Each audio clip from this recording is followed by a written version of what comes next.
오늘의 주요 뉴스입니다. 윤석열 국민의힘 대선 후보의 지지율 하락으로 위기감이 높아진 가운데 국민의힘 선대위가 사실상 전면 해체됐습니다. 6명의 총괄본부장은 물론 김종인 총괄위원장도 사의를 표명한 것으로 알려졌는데 김종인 위원장의 사의를 놓고는 논란이 일고 있습니다. 이재명, 윤석열 대선 후보가 새해 업무 첫날 주식시장 개장식에 참석했습니다. 두 후보는 우리 기업의 주가 저평가 현상인 코리아 디스카운트를 극복하겠다고 약속했지만 해법은 제각각이었습니다. 국내에서 처음으로 90대 2명이 오미크론 변이에 감염돼 숨졌습니다. 오늘부터는 방역 패스의 유효 기간이 적용돼 2차 접종을 한 지 6개월이 지난 사람들은 식당과 카페 등 다중이용 시설을 출입이 금지됐습니다. 새해 첫날 강원도 고성 동부전선 철책을 넘은 월복자는 1년 전 이른바 점프 귀순을 한 탈북민과 동일한 인물로 추정됩니다. 군은 다만 간첩 활동 의혹은 사실이 아니라고 밝혔습니다. 자기 자본이 2천억 원인 임플란트 제조업체 오스템 임플란트에서 자금 관리를 하던 직원이 1,880억 원을 횡령하고 잠적했습니다. 거래소는 오스템 임플란트 주식 거래를 정지시키고 상장 적격성 실질 심사 절차에 들어갔습니다. 70cm 길이의 막대로 직원을 찔러 숨지게 한 어린이 스포츠센터 대표가 구속됐습니다. 피해자가 숨지기 전 경찰이 한 차례 출동했지만 술에 취했다는 말을 듣고 돌아간 것으로 밝혀져 또 경찰 대공 둘러싸고 논란이 일고 있습니다.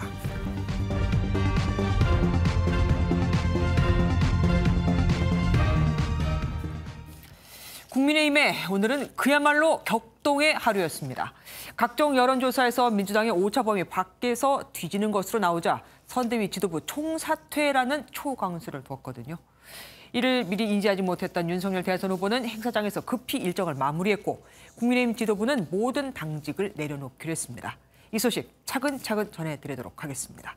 먼저 국민의힘 당사 앞에 나가 있는 취재기자부터 연결하겠습니다. 박장 기자, 그야말로 선대위 완전 해체라고 봐도 되겠죠? 네, 이양수 국민의힘 선대위 수석 대변인은 오늘 윤석열 후보를 제외한 국민의힘 선대위 지도부가 사의를 표명했다고 밝히면서 선대위가 사실상 전면 해체된 것으로 발표됐습니다. 김종인 총괄선대위원장과 김병준 상임선대위원장, 그리고 이수정, 김민전 교수 등 공동선대위원장, 총괄본부장까지 사의를 표명했다고 국민의힘은 밝혔는데요. 또 후보 직속의 김한길 새시대 준비위원장까지 사의를 표명했다고 밝혔습니다. 대선을 현재 66일밖에 남기지 않은 상황에서 연말연초 각종 여론조사 부진을 맞으면서 이를 수습하기 위한 전면적인 쇄신책으로 해석됩니다. 그런데 김종인 위원장이 사의를 표명했다, 안 했다 말이 많던데 어떻게 된 겁니까? 이를 두고 오늘 상당히 많은 혼선이 있었는데요. 국민의힘은 저희 기자단에게 사의 표명이라고 공지는 했지만 김종인 총괄선대위원장은 본인은 사의를 표명한 적이 없다 이렇게 밝혀서 논란이 일었습니다. 또 이양수 대변인이 김 위원장 본인은 아니지만 책임 있는 당 관계자로부터 김 위원장이 사의를 표명한 것으로 들었고 그 내용을 공지했다고 전했는데요. 그런데 방금 전 이 대변인은 김종인 위원장이 사의를 표명하지 않았다고 정정했습니다. 단순한 혼선이었는지 아니면 김 위원장을 강제로 사퇴시키려 한 압박이 있었는지 여부는 사실관계가 확인되지 않았습니다. 현재 윤 후보는 오늘 오전 당사에 들어간 지 8시간 정도가 지났는데요. 아직 공식 입장을 내지 않았고 저희 기자단에게 등장하지도 않았습니다. 일단 내일 일정은 전면 취소된 상황입니다. 지금까지 국민의힘 당사에서 MBN 뉴스 박지원입니다. 지난달 선대위 개편은 시기적으로 봐도 불가능하다고 했던 김종인 위원장. 하지만 그 시기가 문제가 아닐 정도로 급했던 듯하죠. 오늘은 선대위 전면 개편 방안을 발표하면서 앞으로는 총괄선대위원장이 아니라 비서실장 역할을 하겠다며 몸을 낮추었는데 정작 윤석열 후보는 사전에 통보받지 못한 것으로 전해졌습니다. 노태영 기자입니다. 김종인 국민의힘 총괄선대위원장은 새해 첫 선대위 회의에서 6개 본부장 전원 사퇴를 요구하는 등 전면 쇄신책을 발표했습니다. 하여튼 최선의 노력을 갖다 경주한다는 것을 국민 여러분에게 보여드리기 위해서 우리 선대위의 전면적인 개편을 갖다가 지금 단행을 하겠다는 것을 말씀을 드립니다. 김 위원장은 의원총회에 참석해 1월 말까지 원래 상황으로 전환시키지 못하면 승리를 장담하지 못한다며 위기를 강조했고 당분간 비서실장 역할을 하겠다고 몸을 낮췄습니다. 총괄 선대위원장이 아니라 비서실장의 노릇을 할 테니 후보도 태도를 바꿔서 우리가 해준 대로만 연기만 좀 해달라 이렇게 부탁을 했습니다. 선대위 전면 개편 소식을 들은 윤석열 후보는 모든 일정을 취소하고 당사에서 비공개 회의를 하며 해결책을 고심했습니다. 윤 후보를 만난 김종인 위원장은 개편 발표에 대해 윤 후보가 사전에 좀 알았으면 좋았을 텐데라는 얘기를 했다고 전했습니다. 윤 후보는 선대위 개편과 관련해 권성동 사무총장이나 김종인 위원장 등과 쇄신책을 논의했지만 구체적인 내용은 합의하지 않은 것으로 알려졌습니다. 선대위직을 내려놓은 이준석 당대표는 개편에 대해 평가나 의사표시를 하지 않겠다며 말을 아꼈습니다. MBN 뉴스 노태현입니다. 국민의힘 선대위에 이어서 당내 지도부에서도 사퇴 선언이 이어졌죠. 김기현 원내대표와 김도읍 정책위장이 당내 갈등에 대한 책임을 지고 사의를 밝힌 가운데 이준석 대표의 사퇴를 요구하는 의원들의 성토도 이어졌습니다. 우정환 기자입니다. 국민의힘 의원총회에 참석한 김기현 원내대표와 김도읍 정책위 의장이 당내 상황에 대한 책임을 지고 원내대표직과 정책위 의장직을 사퇴하겠다고 말했습니다. 남 탓할 일이 아니고 바로 내 잘못이다, 내 탓이다 라고 저는 생각하고 원내대표인 저부터 쇄신에 앞장서겠다는 마음을 먹었습니다. 저부터 먼저 공동선대위원장직과 원내대표직을 내려놓겠습니다. 공수처장 사퇴 결의안 제출 등 대여 투쟁력이 약해진다며 의원들이 만류했지만 김 원내대표가 뜻을 굽히지 않자 나머지 의원들도 당직 사퇴를 결의했습니다. 우리 국민의힘 의원 모두는 이제 모든 당직을 내려놓고 오직 정권 교체를 위해 백의종군하겠습니다.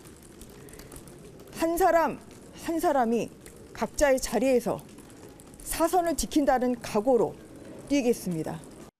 3시간 넘게 진행된 의총에서는 이준석 대표도 당내 갈등의 책임을 지고 사퇴해야 한다는 목소리가 이어졌습니다. 당초 의총에 참석하려다 번복한 이 대표는 사퇴에 동참할 뜻을 밝히지 않았습니다. 저 역시도 오늘 많은 고민을 하는 하루가 될 것으로 보입니다.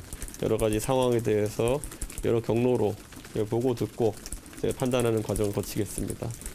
국민의힘은 이르면 오는 12일 새 원내 지도부를 선출하기 위한 경선을 치르는 방안을 검토하고 있습니다. MBN 뉴스 우종환입니다. 이재명 더불어민주당 대선 후보와 윤석열 국민의힘 대선 후보는 오늘 아침에 올해 주식시장 개장식에 나란히 참석했습니다. 두 후보 모두 다 자본시장 성장을 약속했지만 방법은 완전히 달랐습니다. 문제점을 다르게 보고 있는 거죠. 이현재 기자가 보도합니다. 우리 자본시장 호황을 기원하는 붉은 마스크를 쓴 이재명 민주당 후보와 윤석열 국민의힘 후보가 새해 업무 첫날 만났습니다. 대선 후보들의 주식시장 개장식 방문은 이번이 처음인데 이번 선거의 캐스팅 보트로 꼽히는 2030 세대가 주축인 약 1,000만 명의 개인 투자자, 일명 동학개미들의 표심을 위한 행보로 풀이됩니다. 두 후보 모두 우리 기업의 주식 가치가 저평가되는 코리아 디스카운트를 극복해야 한다고 목소리를 높였지만 해결책은 달랐습니다. 이재명 후보는 불공정 행위로 배신감을 느낀 개인 투자자들이 더 공정한 시장을 찾아 떠나고 있다고 주장했습니다. 주가 조작이라든지 시세 조정과 같은 이런 불공정 행위를 매우 엄단해서 시장에 대한 신뢰를 높이는 게 매우 중요하겠다. 투명성을 확보해야 되겠다는 생각을 합니다.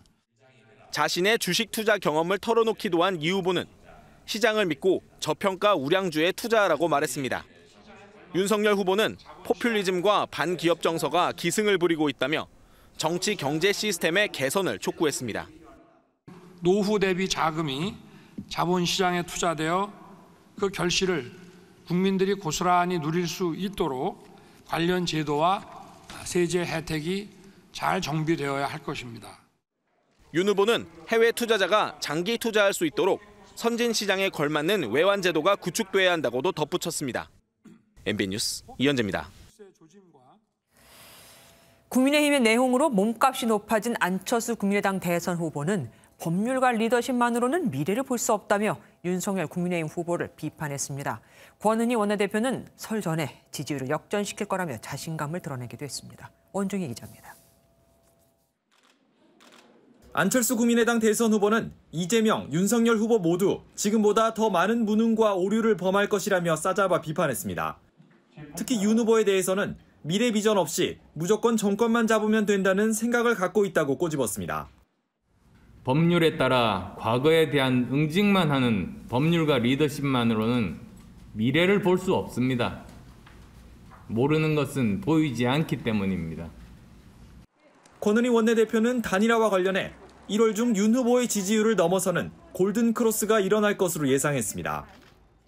당연히 이루어질 거라고 좀 여유롭게 잡아서 설 전에 또 안철수와 또 다른 후보의 양자택일 구도가 이루어질 수 있을 거라고 보고 있습니다. 심상정 정의당 대선 후보는 다당제에 기초한 정책 합의가 우선이라며 이재명 민주당 후보의 통합 정부론을 거절했습니다.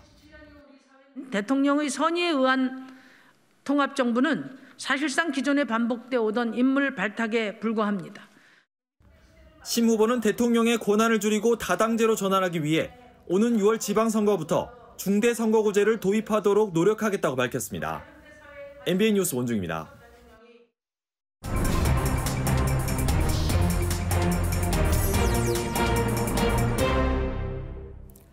오늘 있었던 정치권 뒷이야기 들어보는 정치 톡톡 시간입니다. 정치부 신재호 기자와 함께합니다. 신 기자, 오늘 정말 일이 많았습니다. 이렇게 많을 수가 있나 싶을 정도인데 어쨌든 국민의힘에서 선대위 전면 개편이란 말이 나왔는데 정작 후보 자신은 몰랐다라고 하던데 맞습니까? 네, 지지율 하락에 후보 교체론까지 겹치면서 윤석열 후보는 새해 첫날부터 큰 절을 올리면서 선대위 쇄신을 약속한 바 있었죠. 네네. 이와 관련해 권성동 사무총장이 본부장 사퇴 등을 건의하고 김종인 위원장과도 협의했지만 정작 규모나 방식, 시기에 대해서 구체적인 논의는 없었던 것 같습니다.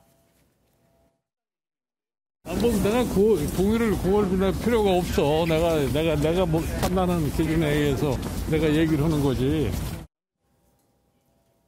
이후 김종인 위원장은 윤 후보와 면담을 가졌는데 윤 후보가 사전에 선대위 개편에 대해 좀 알았으면 좋았을 텐데라고 이야기했다고 말했습니다. 뭐 후보의 부담을 덜어주는 차원으로 우리가 이해를 할 수 있지만 어쨌든 당사자는 당혹스럽지 않겠습니까? 네, 그 때문에 윤 후보가 한국거래소 행사를 마치고 돌아오는 길에서 선대위 개편을 묻는 기자들과 경호팀 간에 몸싸움이 벌어질 정도로 현장 분위기는 상당히 좋지 않았습니다. 예. 알아요. 미안합니다. 혹시 어떤 입장이세요? 윤 후보의 불편한 심기가 고스란히 드러나는 대목이었는데요. 김 위원장은 윤 후보가 연기만 하라고 요구한 것에 대해 말실수를 바로잡으려면 이 방법밖에 없다고 해명했지만 송영길 민주당 대표는 윤 후보가 허수아비라는 것을 자인한 것이라고 비판했습니다. 이 때문에 김 위원장 사의 표명 논란이 일었는데 윤 후보가 김종인 위원장과 계속 같이 할지 아니면 오늘 홀로서기에 나설지 오늘 밤 장고에 들어갈 것으로 보입니다. 일각에선 내일 아침 윤 후보가 선택하는 사람만 선대위에 출근하는 것 아니냐 이런 관측까지 나오고 있습니다. 네, 어쨌든 선대위 개편에다가 지도부 총사퇴 뭐 난리가 났는데 그 전에 이준석 당대표하고 권성동 사무총장이 설전을 벌였다는 얘기도 있었습니다. 네, 오늘 아침 국민의힘 비공개 최고위 회의가 열렸는데 이 자리에서 이 대표가 후보 지지 커뮤니티 윤사모의 핸드폰 번호가 공개돼 문자 폭탄을 받고 있다며 권 사무총장에게 진상조사를 하라는 취지의 발언을 한 것으로 전해졌습니다. 그러니까 당대표의 번호가 노출됐다 이거네요. 네, 맞습니다. 또 보수 유튜버들이 자신의 부모 재산 내역을 입수한 정황도 언급하며 범죄자를 색출해야 한다고도 밝혔다고 하는데요. 권 사무총장은 제가 그것을 어떻게 하느냐 이렇게 반발하다가 확인해보겠다고 한 발 물러선 것으로 전해졌습니다. 이 대표가 일부러 권 사무총장을 겨냥한 거 아닐까요? 윤핵관이라는 뭐 이런 의미로? 이 대표는 과거 국회의원 공천심사 때 당에 제출한 비밀 자료가 당 사무처에서 흘러나간 것으로 보고 사무총장에게 진상조사를 요구한 건데요. 이는 당대표가 사무총장에게 충분히 내릴 수 있을 만한 그런 지시입니다. 예. 다만 지난 최고위 회의에서 조수진 의원과의 충돌도 있었고 이 대표가 윤 후보의 연일 각을 세우고 있었던 만큼 공개적으로 불만을 제기한 모양새가 된 것은 어쩔 수 없어 보입니다.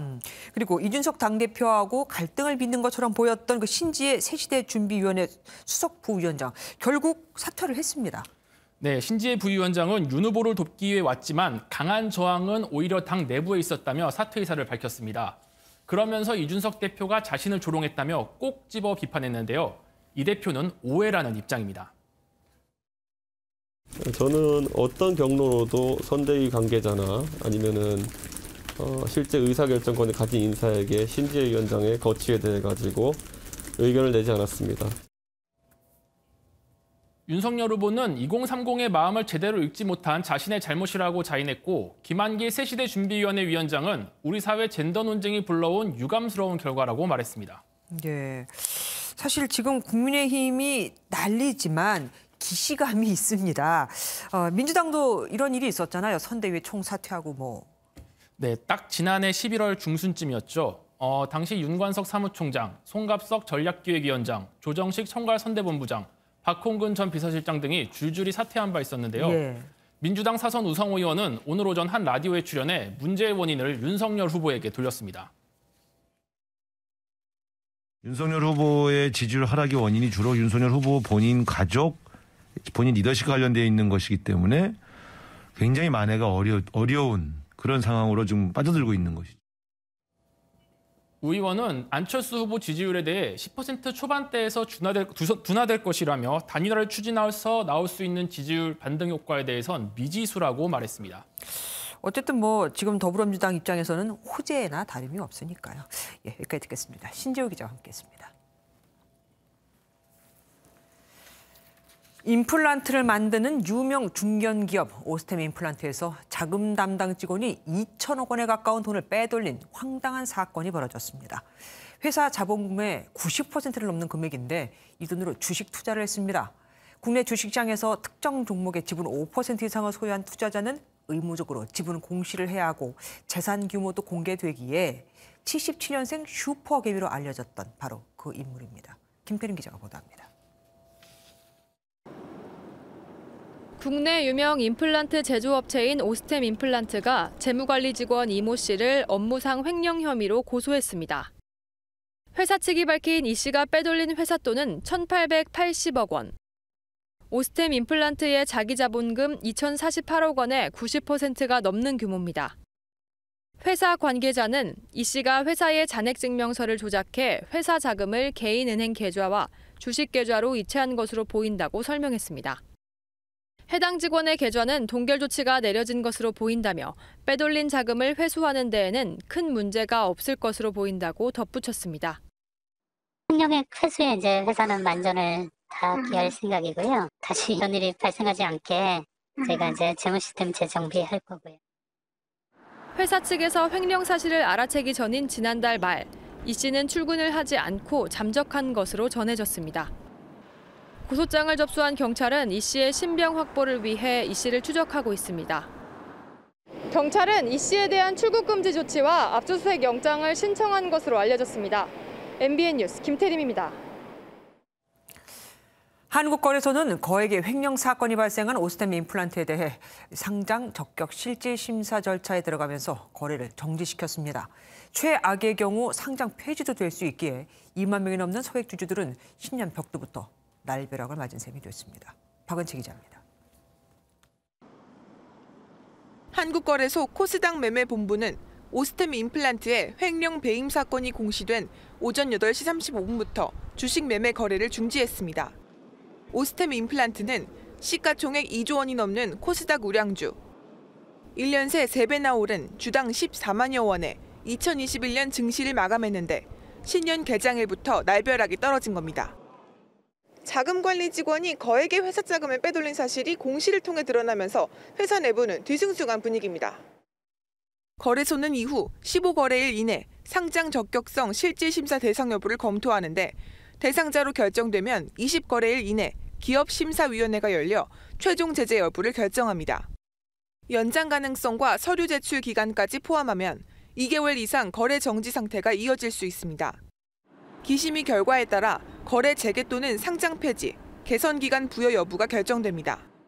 횡령 배임에 미치는 영향이나 회사의 지금 상황들을 전반적으로 검토해서 대상 여부를 검토하고 여부에 따라서 2천여 명의 직원과 2만 명에 이르는 개인 투자자들은 좌불안석입니다.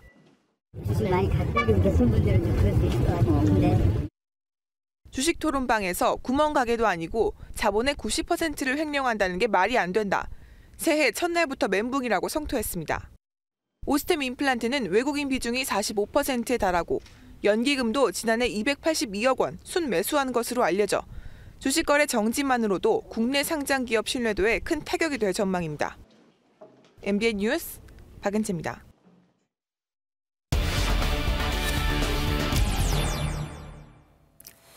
오늘 주식시장은 오스템 임플란트 회사 사건으로 발칵 뒤집혔다고 해도 과언이 아닙니다.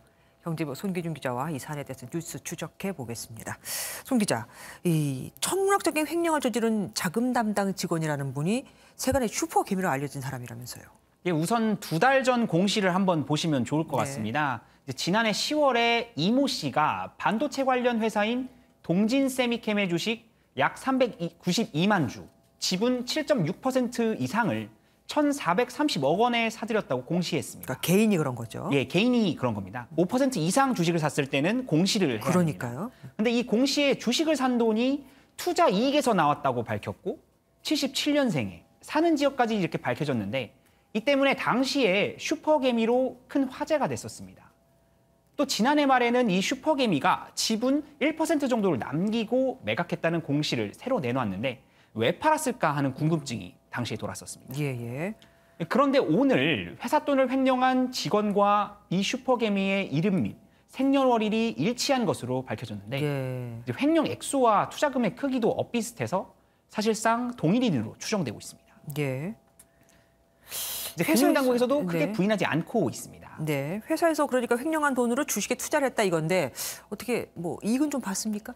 이익이 결론적으로 먼저 말씀드리면 일단 손해를 봤습니다. 근데 이 씨의 동진세미캠 주식 취득 단가가 36,492원입니다.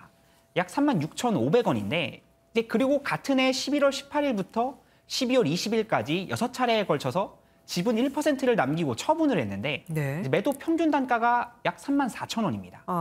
모두 117억 원의 손실을 본 것으로 나왔는데 안판 지분 1%가 주가가 사들인 시기보다는 올라서 이를 감안했을 땐 전체 손실액은 60억 원 가량입니다. 예. 그런데 뭐 진짜 앞서 나온 대로 무슨 구멍가게도 아니고 말이죠. 시가총액 2조 원이 넘는 큰 회사에서 직원 한 명이 2천억 원 가까이를 횡령할 수 있다는 게 저는 이해가 안 됩니다. 혹시 혼자 아니고 누가 도와준 거 아닙니까? 많은 분들이 되게 의아하게 여기고 있는데 이 오스템 임플란트라는 회사가 코스닥 시장에 상장한 회사입니다. 근데 이 회사가 시가총액 23위에 달하고 있고요. 코스닥 시장에서. 이제 주식 시장에 상장을 하려면 재무 및 회계와 관련해서 일정 수준의 내부 통제 기준을 갖춰야 합니다. 이제 통상 재무 담당이 회사 돈의 입출금 업무를 수행을 하면 이 회계 담당이 이를 검토하는 건데 은행 자료를 토대로 매일 확인해야 한다고 하네요. 매일. 네, 근데 이 횡령한 이 씨가 입출금 내역이나 잔액증명서 등을 위조한 것으로 알려졌는데 이를 두고 한 회계법인 관계자가 내부 통제 구조가 제대로 작동하지 않았던 것 같다고 전했습니다. 근데 횡령 금액 자체도 너무 크고 단기간에 많은 액수가 빠져나가서 공범이 존재할 수도 있습니다. 근데 회사 측은 일단 단독 범행이라는 입장인데 경찰은 모든 가능성을 열어두고 수사 중입니다. 혼자 그렇게 했다면 사실 그것도 문제 아니겠습니까? 회사의 시스템 구조가 잘못됐다는 얘기가 되니까요. 어쨌든 한국거래소에서 주식 거래를 정지시켰습니다. 그럼 앞으로 절차는 어떻게 됩니까? 이제 주식을 아까 상장할 때도 말씀드렸듯이 엄격한 심의를 거치는데 폐지도 거꾸로 엄청 엄격합니다. 근데 이게 우선 거래소에서는 이 회사의 주식이 계속 시장에 상장될 수 있는지를 저울질할 수 있습니다. 이른바 상장 적격성 실질 심사의 대상인지를 판단하는 건데 영업일 기준으로 15일 이내 결정해야 합니다. 오늘 공고가 나왔으니까 날짜로 보면 오는 1월 24일 이내로 정해야 하고 추가 조사가 필요하면 한 차례 기간을 연장할 수 있습니다. 만약 거래소가 오스템 임플란트 주식을 심사 대상으로 정하면 기업심사위원회, 이른바 기심위에서 상장 폐지 여부를 결정하게 됩니다. 이제 최소 한 달가량은 주식 거래가 정지될 수밖에 없습니다. 그런데 이 씨가 빼돌린 회사 돈을 일정 부분 이상 되찾을 확률도 높아 보이고 회사 자체의 영업이익도 나쁘지 않은 상태입니다. 여기에 외국인 투자자의 주식 보유 비율까지 45%에 달해서 상장 폐지까지 갈 가능성은 희박해 보입니다. 이 회사가 그러니까 치과 임플란트 기자재를 공급하는 그런 기자재랑 회사죠. 완제품까지 공급을 하고 있습니다. 네, 한두 달은 기다려봐야 그 결론을 좀 알 수 있겠다. 알겠습니다. 지금까지 손기준 기자와 알아봤습니다. 고맙습니다. 새해 첫날 강원도 고성 22사단 철책을 넘은 월북자는 1년 전에 같은 철책을 넘어온 점프 귀순자로 추정됩니다. 그런데 이상한 점이 있습니다. 북한은 코로나 이후 북한으로 넘어오는 모든 사람을 거의 즉시 사살하다시피 하고 있죠. 그런데 북측은 수색 작전을 펼치는 대신 요원 4명을 비무장지대 남쪽으로 보낸 것으로 알려졌습니다. 김지영 기자입니다. 국방부는 새해 첫날 동부전선 철책을 뛰어넘은 월북자와 1년여 전 점프 귀순자가 동일인으로 추정된다고 밝혔습니다. 국방부는 1월 1일 민통선 일대 CCTV에 월북자가 찍혔다며 인상착의가 2020년 11월 귀순자와 동일하다고 할 정도로 흡사했다고 설명했습니다. 합참은 1월 2일부터 합참 전비태세 검열실장 등 17명을 현장에 투입해서 군 초동 조치와 이동 경로 등 당시 상황 전반에 대해서 현장 조사 중에 있습니다. 해당 귀순자는 2020년 11월 4일 강원도 고성의 동부전선 철책을 뛰어넘어 화제가 됐습니다. 체조 선수 출신이 아니냐는 관측이 나왔는데 당시 우리 군은 GOP 철책의 감지 센서가 미작동하면서 민통선 가까이에서 뒤늦게 신병을 확보해 논란이 됐습니다. 2020년 탈북 경로와 이번 월북 경로가 동일한 것이 아니냐는 지적에 대해선 우리 군은 경로가 다르다며 비무장지대에서 월북자와 접촉한 북측 인원 4명에 대해 조사를 진행하고 있습니다. 북한은 월북자 신변 보장을 요청하는 전통문에 대해 잘 받았다는 답변을 보냈는데 청와대는 전통문을 수신했다는 의미일 뿐 신변 보장 요구에는 회신하지 않았다고 밝혔습니다. MBN 뉴스 김지영입니다.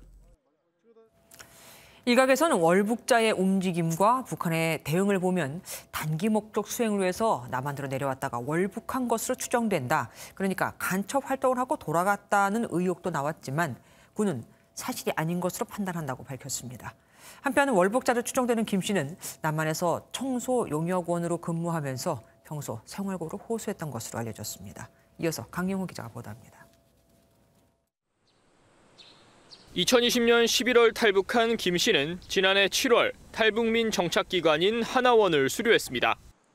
약 800만 원의 정착금과 1,600만 원의 주거지원금으로 서울 노원구에 정착했고 청소용역원으로 생활한 것으로 알려졌습니다. 탈북민 단체 관계자에 따르면 김 씨는 비슷한 시기 탈북한 이른바 하나원 동기가 없어 홀로 지내는 경우가 많았고 생활고를 호소해왔던 것으로 전해졌습니다.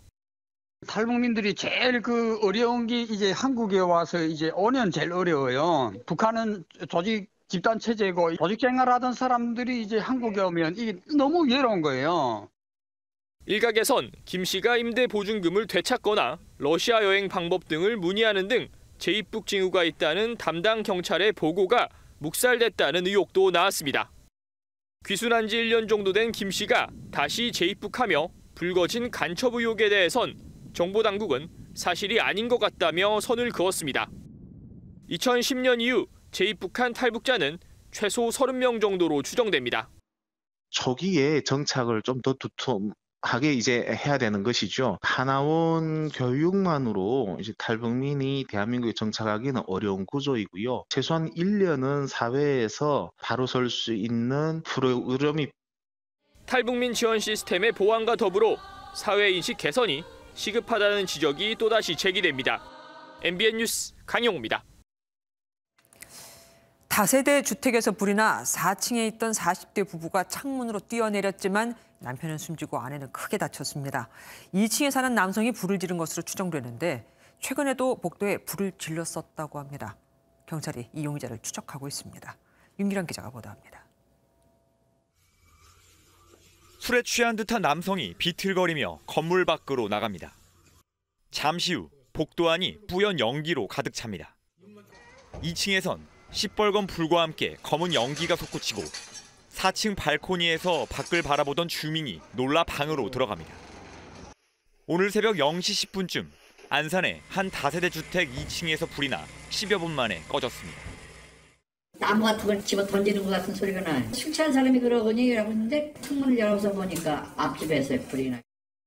주민 5명이 대피하고 집안에 갇힌 다른 주민 5명이 구조됐지만 남성 1명이 숨지고 여성 1명이 크게 다쳤습니다. 2명의 사상자는 4층에 거주하는 40대 부부로 가득 찬 연기로 복도로 나오지 못하고 창문으로 뛰어내리다 참변을 당했습니다. 경찰은 건물 2층에 홀로 거주하는 남성이 집안에 불을 지른 것으로 보고 있습니다. 이 남성은 최근에도 해당 건물 복도에서 불을 지른 것으로 알려졌습니다. 한 달 정도 펜트에다 불을 붙여서 복도다 내놨어요. 그걸 꺼서 갖다 버렸지. 신고하려고 그랬었는데 더 문제가 될 것 같더라고. 경찰은 방화범으로 추정되는 2층 남자의 뒤를 쫓고 있습니다. MBN 뉴스 윤기란입니다. 직원을 플라스틱 막대기로 찔러 숨지게 한 스포츠센터 대표가 구속됐습니다. 경찰의 대응이 적절했는지도 논란이 되고 있는데요. 경찰은 피해자가 숨지기 전에 대표의 신고를 받고 출동했다가 피해자가 술에 취해 잔다는 말만 듣고 그걸 믿고 그냥 돌아간 것으로 확인됐습니다. 김태현 기자가 보도합니다. 서울 서대문구의 한 어린이 스포츠센터입니다. 지난달 31일 오전 9시쯤 센터 대표인 40대 남성 A씨는 직원이 의식이 없다며 119에 신고한 뒤 출동한 경찰에게 직원을 때렸다고 말했습니다. 경찰은 A씨를 폭행치사 혐의로 긴급 체포했는데 국립과학수사연구원에서 뜻밖의 부검 결과를 내놨습니다. 피해자가 플라스틱 막대에 장기를 찔려 숨진 것 같다는 겁니다. 경찰은 A씨가 70cm 길이 플라스틱 막대로 B씨의 신체를 찔렀다고 보고 살인 혐의로 구속영장을 신청했습니다. A씨는 구속됐지만 경찰의 대응이 도마에 올랐습니다. 경찰은 A씨가 자수하기 7시간 전쯤 어떤 남자가 누나를 때린다는 A씨의 신고를 받고 한 차례 출동했던 것으로 밝혀졌습니다. 가정폭력을 의심한 경찰은 여성은 찾지 못하고 오히려 하의가 벗겨진 상태로 누워있던 피해자를 발견했습니다. 하지만 술에 취했다는 A씨의 말만 듣고 맥박을 확인한 뒤 철수한 것으로 파악됐습니다. 맥박이 뛰니까 살아있다고 이렇게 패딩만 덮어주고 가신 거는 솔직히 좀 아쉽긴 해요. 최건호 서울경찰청장은 국민 관점에서 미비점을 확인하고 있다고 밝혔습니다.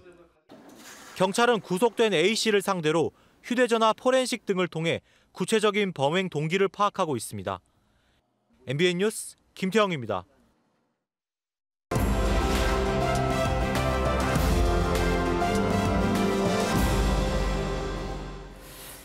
오늘 하루 화제가 됐던 뉴스를 모아 전해드리는 픽뉴스 시간입니다. 오늘 김태일 기자와 함께합니다. 어서 오십시오. 안녕하십니까. 첫 번째 키워드부터 보겠습니다. 뭔가 애처롭게 느껴집니다. 영상을 보시면 아마 더 애처로우실 겁니다.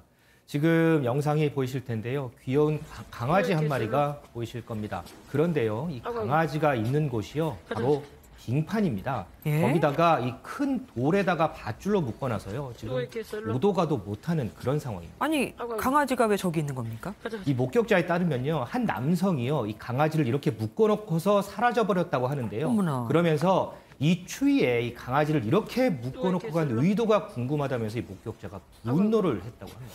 그러게요. 다시 데리러 오려고 한 것 같지는 않은데요. 그렇습니다. 이 주변에 CCTV도 없었고요. 그래서 유기 장면이 찍히지 않아서 경찰에 신고는 하지 못했다고 하는데요. 다행히도요, 이 목격자가 동물단체에 신고한 덕분에 지금은 보신 것처럼 이렇게 안전하게 임시보호소에서 생활하고 있습니다. 그런데 네. 혹시 강아지 이름 뭔지 아실까요? 버려진 개한테 뭐 이름이 있나요? 이 강아지가요, 지난 1월 1일 새해 첫날에 발견이 됐거든요. 그래서 보호단체가 떡국이라는 이름을 지어줬다고 합니다. 정말 귀여운 이름입니다. 어쨌든 현재 동물보호법상 저러면은 되게 징역형에 처할 수 있다고 하던데 그렇습니다. 왜 그런지 궁금하기도 합니다. 다음 보겠습니다. 동전 170포대로 결제. 170포대도 엄청나고 무엇을 결제했는지도 궁금합니다. 자, 이 영상 보시면요, 지금 영상이 나올 텐데요. 트럭 짐칸에 아마 포대 자루가 지금 보신 것처럼 엄청나게 지금 실려져 있죠. 잠깐만요. 저게 다 동전이란 말이에요? 그렇습니다. 와. 포대가 170자루고요. 네. 그 안에 약 2,400만 원어치 동전이 들어 있습니다. 예. 중국에서 한 남성이요, 2천만 원짜리 자동차를 사기 위해서 이렇게 트럭에 동전 포대를 싣고 온 겁니다. 적어도 2천만 원 넘게 지금 동전이 들어있다는 거 아니겠습니까? 그런데 뭐 모으는 건 그렇다 쳐요. 저걸 언제 세죠? 그래서요, 이 대리점 직원들이요, 총동원이 돼서 돈을 셌는데 3시간 만에 손에 쥐가 나서 포기를 했다고 하고요. 결국에는 인근 은행 직원까지 총동원됐다고 합니다. 야, 손에 쥐가 날 정도면 정말 어마어마합니다. 네. 자, 그런데 더 황당한 일이 있습니다. 네. 저 동전이요, 대부분 지금 거의 유통이 안 되는 동전이라고 하는데요. 예? 왜 우리도 지금 옛날 10원짜리 동전 사용 가능하잖아요. 그런데 유통은 안 되는 것처럼 그거랑 이제 똑같습니다. 그게 오래됐다는 얘기네요. 그렇습니다. 그래서 이제 이 은행에요, 이 동전 세는 기계가 없어서 지금 일일이 수작업으로 액수를 확인해야 한다고 하는데 아직도 다 못 세서요. 이 남성이 차를 언제 가져갈지는 모르겠다고 하네요. 예, 어쨌든 뭐 준 돈이 얼마인가는 확인을 해야 차를 내줄 수 있을 테니까 뭐 언제가 될지 모르겠지만 기다려 봐야겠습니다. 다음 보겠습니다. 붕어빵 고수, 어떤 비법이 있다는 겁니까? 제가 앵커께 질문 몇 가지 좀 드리겠습니다. 네네. 내가 붕어빵 장사다 생각하시고 답변을 해주시면 감사하겠습니다. 자, 먼저 첫 번째 질문이요. 자, 지금 이제 장사를 준비를 해요. 네. 그러면 붕어빵만 파시겠어요? 아니면 붕어빵 이외에 뭐 떡볶이라든지 와플이라든지 함께 파시겠어요? 좀 다양하게 팔면 좀 더 장사가 잘 되지 않을까요? 그건 저하고 생각이 좀 비슷하네요. 네네. 자, 두 번째 질문 드리겠습니다. 혼자 온 손님이 있습니다. 그리고 그 옆에는 연인이 있습니다. 어떤 손님한테 먼저 붕어빵을 파실까요? 아무래도 2인분이 낫지 않을까요? 앵커께서도 나름 전략이 다 있으시군요. 네. 한 붕어빵 장사가요, 자신의 영업 전략을 한 커뮤니티에 올려서 화제인데요. 제가 몇 가지 정리를 해봤습니다. 네. 자, 먼저 제가 첫 질문을 드린 거였죠. 이 고수는요, 어차피 붕어빵 사러 오는 사람들은 다른 거 안 사니까 붕어빵에만 집중을 하라, 이렇게 조언을 했습니다. 네. 그리고요, 연인이 이제 붕어빵을 사러 오면 둘이 뭐 함께 얘기를 한다든지 함께 있는 시간에 더 집중을 하니까 이 연인에게는 조금 늦게 줘도 된다고 하네요. 기다릴 거다. 그렇습니다. 또요, 이 술 먹으면 돈 쓰는데 용감해지니까 이런 손님을 공략하라고 합니다. 이런 경우에 저도요, 이제 회식 이후에 귀갓길에 아이들 준다고 이제 붕어빵을 사잖아요. 그러면 3,000원치 살 거 한 10,000원치 사고 그러거든요. 네. 아마 이 전략은 제가 생각해도 좀 맞는 전략인 것 같습니다. 경험치에서 나온 얘기니까 그렇습니다. 맞을 겁니다. 정답이 모르겠지만 어쨌든 확실하게 전략은 갖고 가는 거네요. 마지막 보겠습니다. 어이구, 아찔합니다. 제목부터가. 그렇습니다. 영상부터 먼저 한번 보시죠.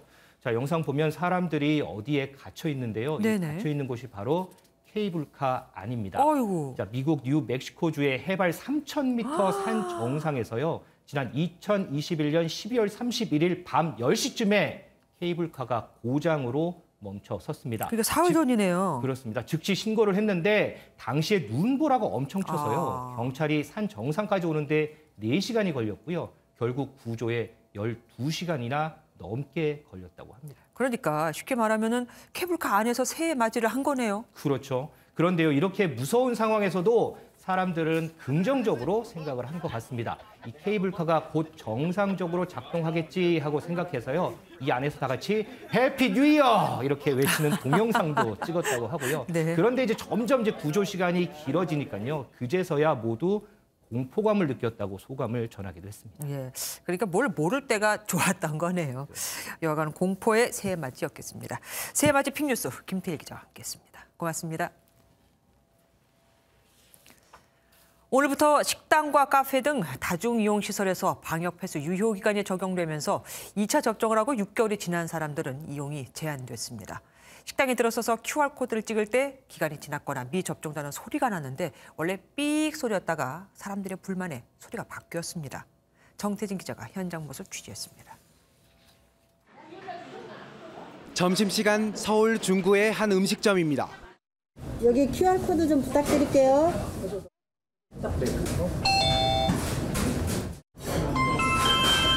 접종 완료자입니다. 오늘부터 방역 패스의 유효 기간이 적용되면서 새롭게 도입되는 알림음입니다. 백신 2차 접종 완료 후 14일이 지난 날부터 180일까지만 방역 패스 효력이 인정됩니다. 미접종자이거나 방역 패스 유효 기간이 만료된 사람은 QR코드를 찍을 때 이렇게 딩동하는 소리가 울리는데요. 이 경우 혼밥을 제외하고 식당과 카페 등의 출입이 제한됩니다. 일주일의 계도 기간을 두지만 오는 10일부터는 유효 기간 위반 등에 대해 사업주는 최대 300만 원, 이용자는 10만 원의 과태료가 부과됩니다. 방역 패스 만료자는 43만 7천 명. 방역 당국은 서둘러 3차 접종을 받아주기를 당부했습니다. 3차 접종자가 접종 정보를 갱신하지 않는다면 미접종자 내지 유효기간 만료로 안내될 수 있고 시설 이용이 어려울 수 있으므로 반드시 앱 업데이트와 접종 정보 갱신을 완료하여 주시기를 부탁드립니다. 오는 10일부터는 백화점과 마트에도 방역 패스가 적용되면서 미접종자들의 반발은 거세지고 있습니다. 마스크를 벗지도 않는 마트 같은 데서 이게 출입 자체가 안 된다는 게 미접종자가 못 가게 된다는 것이 저는 잘 이해가 되지 않고, 그리고 오늘부터 거리두기는 2주 연장 조치가 적용되는 가운데 방역 당국은 오미크론 확산세에 대비한 전면적인 방역 체계 개편도 고려하고 있습니다. MBN 뉴스 정태진입니다. 국내에서 코로나19 오미크론 변이 바이러스에 감염됐다가 숨진 사례가 처음 나왔습니다. 요양병원에 입원 중이던 90대 여성 2명이 코로나 확진 판정을 받고 치료를 받다가 숨진 건데 한 명은 백신 2차 접종 이후 2개월 뒤에 감염이 된 겁니다. 정치훈 기자가 취재했습니다. 광주광역시에서 오미크론 변이 바이러스 감염자 2명이 숨졌습니다. 국내 오미크론 감염자 사망 첫 사례입니다. 두 사람은 90대 고령 환자로 요양병원에 입원해 있다 코로나에 집단 감염됐습니다. 확진 이후 대형 병원으로 옮겨져 치료를 받다 지난달 27일과 29일 각각 숨졌는데 이후 오미크론 변이 감염으로 확인됐습니다. 2명 모두 2차 접종까지 마쳤고 각각 2개월과 7개월이 지난 뒤 오미크론에 돌파 감염된 겁니다. 해당 요양병원에서는 3차 접종을 진행 중이었는데 그 사이 환자 17명과 중사자 5명 등 23명이 집단 감염됐습니다. 숨진 고령 환자 중 1명은 암, 다른 1명은 당뇨와 고혈압 등 기저질환이 있었습니다. 아마도 90대 이상이라는 고연령이라는 부분들이 사망에 중요한 영향을 미쳤을 걸로 여겨집니다. 요양병원에 입원해 계신 고연령이다 보니까 기저질환이 있고. 현재 국내 오미크론 변이 바이러스 감염 비중은 전체 확진자의 4% 수준입니다. 하지만 해외 유입의 70%가 오미크론 변이로 확인되면서 이달 또는 늦어도 다음 달 중 우세종이 될 것으로 방역당국은 보고 있습니다. 방역당국은 치명률이 델타 변이에 비해 높지 않은 것으로 판단하지만 전파력이 높아 이에 따른 방역체계 변화를 준비하고 있습니다. MBN 뉴스 정춘입니다. 앞서 국민의힘 선대위 소식 전해드렸는데 국민의힘에는 또 다른 변수가 있습니다. 나흘 전 사면된 박근혜 전 대통령입니다. 곧 정치적 발언을 할 것으로 보이거든요. 박 전 대통령의 복심이라 불리는 유영하 변호사 모시고 이야기 들어보도록 하겠습니다. 안녕하십니까? 네, 박 전 대통령이 그러니까 2월 2일에 퇴원하신다고 들었습니다. 소문이 참 많았어요. 식사를 못 하실 정도로 몸이 안 좋았다고 하는데 이게 사실인지 그리고 지금은 어떠신지도 궁금합니다. 2월 2일 날 퇴원하신 게 아니고요. 2월 2일까지 이제 소견서에서 입원해서 치료를 받으시라고 그랬고요. 지금 식사는 잘하고 계십니다. 예. 거처를 알아보고 계시다는 얘기도 들었습니다. 어떻게 협의가 잘 되고 있나요? 집 알아보고 있습니다. 몇 군데 말씀하신 적이 있어서 그 지역을 중심으로 알아보고 있습니다. 박 전 대통령이 직접 지역을 말씀하신 겁니까? 네, 대통령께서 말씀하셨습니다. 가족들하고는 협의를 안 하고? 아직까지 뭐 가족들하고 접촉하거나 뭐 연락받은 사실은 없습니다. 가족들하고 접촉을 안 하시는 겁니까? 아니면 안 받으신? 아직은 뭐 저한테 연락 온 건 없습니다. 그리고 대통령께서도 뭐 따로 말씀하신 게 아직 없어서 아마 근데 조만간 가족들을 만나시지 않을까 생각하고 있습니다. 네. 박근혜 전 대통령의 그 옥중 서신을 묶어서 책을 내셨잖아요. 네, 누구 아이디어였습니까? 뭐 대통령께서 말씀하셨고 말씀을 주셔서 제가 한번 추진해 본 거를 그렇게 이해하시면 될 것 같습니다. 품절될 정도로 인기가 많던데 어떻게 예상하셨습니까? 대통령께서 수감 기간 동안 이제 한 8만 톤 정도를 편지를 받으셨습니다. 8만 그래서 통이요. 아마 이 편지를 묶어서 내면은 상당 그 편지를 보내신 분 중에서 상당 부분은 아마 책을 구입하시지 않겠나 이런 생각은 했습니다. 아, 그렇군요. 그러면은 박근혜 전 대통령께서도 그 품절될 정도로 인기가 있다는 걸 알고 계십니까? 대통령께서 병실에서 뉴스를 보시니까 아마 알고 계실 겁니다. 그래서 저도 말씀을 드린 적이 있고요. 네. 책 내용을 보면은 네, 그렇습니다. 시간이 지나면 진실이 드러날 것이라는 대목이 있습니다. 네. 이 대목 때문에 앞으로 명예회복을 위한 정치적인 의지를 드러낸 것이라는 평가가 꽤 많습니다. 어떻게 봐야 할까요? 그 부분 제가 좀 설명을 드리겠습니다. 그 네네. 편지가 2017년 11월경에 온 편지로 기억되는데요. 그 편지 내용이 뭐냐면은 당시에 이제 탄핵 당시에 언론 보도 중에 상당 부분은 사실과 다른 내용이 있었고 오보도 많았었다. 그럼에도 불구하고 대통령께서 용기를 잃지 마시고 잘 견디시면은 언젠가는 진실이 드러나지 않겠냐 이런 내용의 편지였습니다. 그래서 그 편지 내용을 읽으시고 아마 대통령이 그렇게 답을 다셨기 때문에 편지 내용대로 이해하시면 될 것 같습니다. 그러면 정치적인 의지를 갖고 일부러 쓴 말은 아니다. 아닙니다. 그 편지 내용을 보고 이제 편지 내용에 맞게 답을 다신 걸로 이해하시면 됩니다. 그리고 그 서간집에 보면은 윤석열 이제는 대선 후보죠. 네. 대선 후보에 대해서 그 내용이 없습니다. 혹시 박 전 대통령께서 윤 후보에 대해서 어떤 언급을 한 적이 있으신지요? 그 편지가 2020년 10월 정도까지의 편지를 묶어서 낸 겁니다. 그래서 그 이후에 일어난 편지는 많은데 대통령께서 특정인에 대해서 얘기하신 건 거의 없습니다. 그래서 윤석열 후보에 대해서는 별 말씀 하시지 않으셨다고 이렇게 확인해 드리겠습니다. 자신을 수사했던 사람인데도.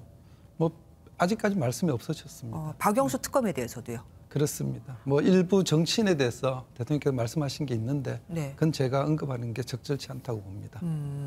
박 전 대통령이 나중에 이제 퇴원하면서 내놓을 국민적 그 메시지에 관심이 참 많이 있거든요. 정치적인 메시지가 담길까요? 그저께 대통령을 뵀을 때 대통령께서 퇴원하시는 날 국민들께 직접 인사를 하시겠다고 말씀을 분명히 또 하셨습니다. 그렇지만 그 내용에 대해서는 아직 말씀이 안 계셨고 혹여 뭐 내용에 대해서 저에게 뭐 상의하실 수는 있지만 제가 지금 단계에서 어떻다 내용이 어떤 내용이 담기겠다 말씀드린 건 좀 적절치 않다고 봅니다. 박근혜 전 대통령 입장에서는 어떤 선택을 해도 되실 것 같아요.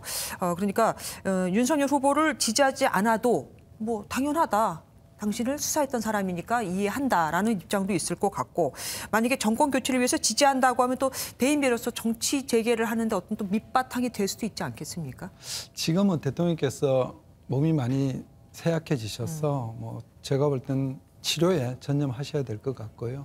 그 이후에 대통령께서 어떤 행보를 하실지는 뭐 지금 단계에서 어떻게 말씀드릴 수가 없다고 봅니다. 우리 공화당 측이 박근혜 전 대통령의 그 명예 회복을 말하면서 동시에 후보 교체, 대선 후보 교체에 대해서도 막 주장을 하고 있거든요. 여기에 대해서는 어떻게 보십니까? 뭐 우리 공화당 분들이 이제 대통령을 지지하시는 분들이니까 대통령에 대한 명예 회복을 주장하시는 건 저는 당연히 있을 수 있다고 봅니다. 그 이후에 뭐 후보 교체에 대해서는 제가 언급할 이유는 없다고 봅니다. 물론 이제 변호사님께서 본인의 생각을 말씀하실 필요는 없겠지만 어쨌든 지금 복심으로서 나오셨으니까 보시기에 어떨지는 지금 계속 여쭤보고 있는 겁니다. 특별 사면과 관련해서 이제 문재인 대통령에게 심심한 사의를 표한다라고 하셨는데 그럼 그걸 고맙다, 감사하다는 의미로 해석해봐도 될까요? 네, 맞습니다. 그 대통령께서 직접 말씀하신 워딩 그대로 제가 발표해드린 겁니다. 어떻게 보면은 나를 감옥에 집어넣은 정권이다, 뭐 그렇게도 볼 수 있지 않겠습니까? 문 대통령께서도 지지층의 반대가 있었던 걸로 알고 계십니다. 그럼에도 불구하고 사면에 대해서 그럼에도 불구하고 결단을 하셨기 때문에 그 결단에 대해서 대통령께서 사의를 표하셨다고 그렇게 이해하시면 되겠습니다. 비록 나를 감옥에 집어넣은 사람이지만 그래도 나를 사면해 준 데 대해서는 문 대통령께서 감옥에 그때 대통령이 구속된 건 2017년 3월 31일이고요. 그때는 뭐 문 대통령께서 후보 시절이었던 걸로 제가 기억하고 있습니다. 어쨌든 이 정권에서 계속해서 어떤 판결에 영향을 미쳐왔다고 생각하는 사람들이 꽤 있기 때문에 이렇게 말씀을 드렸던 겁니다. 이 정부에서 박 전 대통령은 특별 사면했지만 이명박 전 대통령은 사면하지 않았지 않습니까? 이게 보수층의 분열을 노린 것이라는 말도 참 많았습니다. 여기에 대해서는 어떻게 생각하시는지요? 뭐 문 대통령께서 결단하신 부분에 대해서는 제가 말씀드린 게 언급하는 게 적절치 않고요. 다만 보는 사람 입장에 따라서는 다양한 견해가 나올 수 있다고는 그렇게 이해하고 있습니다. 뭐 그 당연한 말씀을 해주시면은 어떡합니까? 박근혜 전 대통령께서는 그걸 어떻게 생각하실지가 궁금해서 여쭤봤습니다. 대통령께서 거기에 대해서 언급하신 적은 없고요. 네. 다만 그 편지 글에도 있듯이 대통령이 수감대에 계실 동안 이명박 대통령께서 구속되셨을 때 네네. 되게 안타깝다는 말씀을 하신 적이 있었고 그게 아마 편지 내용에 답글에 기재되어 있는 걸로 저는 기억하고 있습니다. 그럼 정권 교체에 대해서는 혹시 말씀하신 게 없으십니까? 저랑 보통 얘기할 때 정치에 대해서는 그렇게 잘 얘기를 안 하십니다. 아직까지는 그렇습니다. 앞으로는 뭐 어떤 얘기를 하실지 모르지만 지금까지는 뭐 정치에 대해서는 거의 얘기를 안 하시기 때문에 대통령께서 말씀을 없기 때문에 제가 굳이 또 거기에 말씀드리는 건 뭐 그래서 그러면 이제 우리 유영하 변호사님의 개인적인 생각을 여쭙겠습니다. 박근혜 전 대통령께서 어떻게 정치 재개를 하시는 게 옳다고 보십니까? 글쎄요, 뭐 제 개인적인 의견을 말씀드려도 또 제 개인적 의견이 확대 해석돼서 그게 분란을 일으킬 수 있고요. 또 그 분란이 대통령께 누도될 수 있고 그래서 제가 말씀드리긴 적절치 않다고 봅니다. 굉장히 신중하시네요. 죄송합니다. 아닙니다. 여기까지 나와주셔서 고맙습니다. 네, 감사합니다. 문재인 대통령은 임기 마지막 신년사에서 2달 앞으로 다가온 대선이 분열이 아닌 통합의 선거가 되길 바란다고 밝혔습니다. 임기 동안 공들였던 종전선언에 대한 직접 언급은 없었고 공수처의 사찰 논란에도 불구하고 권력기관이 더 이상 국민 위에서 군림하지 못하도록 개혁을 제도화했다고 해 끝까지 자화자찬이냐는 야당의 비판이 나오기도 했습니다. 송정 기자입니다. 문재인 대통령은 임기 마지막 신년사에서 3월 9일 대통령 선거가 사회 통합의 계기가 되길 바란다고 말했습니다. 적대와 정오와 분열이 아니라 국민의 희망을 담는 통합의 선거가 되었으면 합니다. 최근 공수처 통신조회 논란이나 임기 내내 강조했던 종전선언에 대한 직접 언급은 없었습니다. 정부는 기회가 된다면 마지막까지 남북관계 정상화와 되돌릴 수 없는 평화의 길을 모색할 것이며 지난 5년간 자주국방 실현과 권력기관 개혁 제도화를 성취했다며 주택가격 하락세도 이어가겠다고 말했습니다. 더불어민주당은 위기 극복 의지가 담겼다고 평가한 반면 국민의힘은 편가르기로 일관한 문 대통령은 통합을 언급할 자격이 없다고 비판했습니다. 임기를 넉 달 남긴 문 대통령은 어느 정부든 앞선 정부의 성과가 다음 정부로 이어져야 한다며 정책 일관성을 강조했습니다. MBN 뉴스 송주영입니다. 요소수에 이어 이번에는 석탄인 걸까요? 석탄 최대 수출국이 인도네시아가 1월 한 달간 수출을 금지하면서 글로벌 공급망에 비상에 걸렸습니다. 우리 정부도 비상태세에 들어갔습니다. 안병옥 기자입니다. 인도네시아가 수출을 금지한 품목은 발전용 유연탄입니다. 겨울철 난방 시즌이 시작되면서 중국 등 주변국으로의 수출이 늘자 물량 부족으로 자국의 전력 공급이 중단될 위험이 있다고 판단한 겁니다. 인도네시아 정부는 5일까지 생산 석탄을 자국 발전소에 공급한 뒤 수출 재개 여부를 결정할 방침으로 알려졌습니다. 새해 벽두부터 공급망 문제가 다시 불거지면서 정부는 긴급 상황 점검에 나섰습니다. 우리나라의 석탄 수입량 중 인도네시아가 차지하는 비중은 20%, 49%인 호주에 이어 두 번째로 많습니다. 하지만 이번 달 인도네시아에서 수입하는 석탄 절반 이상은 이미 출항한 만큼 국내에 줄 타격은 제한적일 것으로 정부는 보고 있습니다. 인도네시아산 수입 비중이 높은 중국과 인도의 전력 수급 영향 등에 대한 상황 점검도 함께 함으로써 특히 석탄 수출 금지가 길어지면 중국에서 전력난이 재발할 수 있고 요소수 사태 때처럼 원료와 부품 공급난으로 이어질 수 있습니다. 이런 가운데 석탄의 국제 가격 급등으로 이어질 경우 국내 발전사의 전력 생산 비용 부담도 커질 전망입니다. MBN 뉴스 안병욱입니다. 미국에서 하루 평균 확진자가 40만 명이 육박한 것으로 나타났습니다. 일주일 전과 비교해도 2배 늘어난 수치인데 성탄 항공대란에 이어 이번엔 새해 항공대란도 이어지고 있습니다. 워싱턴에서 최준락 특파원이 전해왔습니다. 워싱턴 포스트에 따르면 미국의 하루 평균 확진자는 39만 6,490명, 뉴욕타임스도 38만 6,920명으로 집계했습니다. 일주일 전과 비교하면 2배 가까이 늘어난 수치로 연휴가 지난 이번 주 50만 명 돌파는 시간 문제란 전망입니다. The acceleration of cases that we've seen is really unprecedented, gone well beyond anything we've seen before. 지배종인 오미크론이 폭증하면서 누적 감염자는 5,500만 명에 달했고 코로나19 누적 사망자는 82만 5천 명을 넘었습니다. 이처럼 오미크론 폭증에 격리 기간을 10일에서 5일로 줄였지만 항공대란이 새해 초에도 멈추지 않았고 The crews supposedly didn't show up. 코로나 확진자와 접촉자 격리로 소방서에도 인력 부족 사태가 벌어졌습니다. We literally don't have enough firefighters to staff the amount of first responder apparatus currently in operations. 이런 가운데 오스틴 미국 국방장관이 코로나에 감염됐지만 격리 기간에도 모든 권한을 유지할 계획인 것으로 전해졌습니다. 바이든 대통령은 올해 집권 2년 차를 맞이하면서 중간 선거를 통해 평가를 받게 되는데 코로나 극복과 경제 회복을 통해 낮은 지지율을 끌어올리는 데 역점을 둘 전망입니다. 워싱턴에서 MBN 뉴스 최중락입니다. 주말 동안 날이 풀리는가 싶더니 하루 새 기온이 5도에서 10도가량 큰 폭으로 떨어졌습니다. 중부지방 곳곳에는 한파특보가 발효 중인 가운데 오늘 아침 기온이 영하 10도를 밑도는 곳이 많았는데요. 내일도 서울은 영하 6도, 모레는 영하 8도로 출발하며 당분간 중부지방은 아침, 저녁으로 영하권 강추위가 나타나겠습니다. 한편 낮에는 평년 기온을 회복하며 하루 새 기온이 큰 폭으로 오르락 내리락 하겠는데요. 체온 관리가 필요해 보입니다. 메마른 지역이 확대되며 현재 동해안을 따라서는 건조경보가, 그밖에 서울과 내륙 곳곳으로는 건조주의보가 발효 중입니다. 내일은 서쪽 지역을 중심으로 공기도 탁하겠습니다. 세종과 충북, 대구는 종일 일평균 미세먼지 농도가 나쁨 수준까지 치솟겠습니다. 중부지방 밤사이 약한 눈 소식이 있어 내일 아침 출근길이 우려됩니다. 강원 영서는 오늘 밤부터 내일 새벽 사이에, 그밖에 중부와 남부 곳곳으로는 내일 새벽 한때 1cm 미만의 약한 눈이 내리거나 눈발이 날릴 수 있겠습니다. 동해안 지역 너울이 유입되면서 물결이 높게 일겠습니다. 속초는 아침에 영하 4도, 강릉은 영하 2도로 출발하겠습니다. 당분간 맑은 날이 이어지는 가운데 건조한 날이 많겠습니다. 지금까지 날씨였습니다.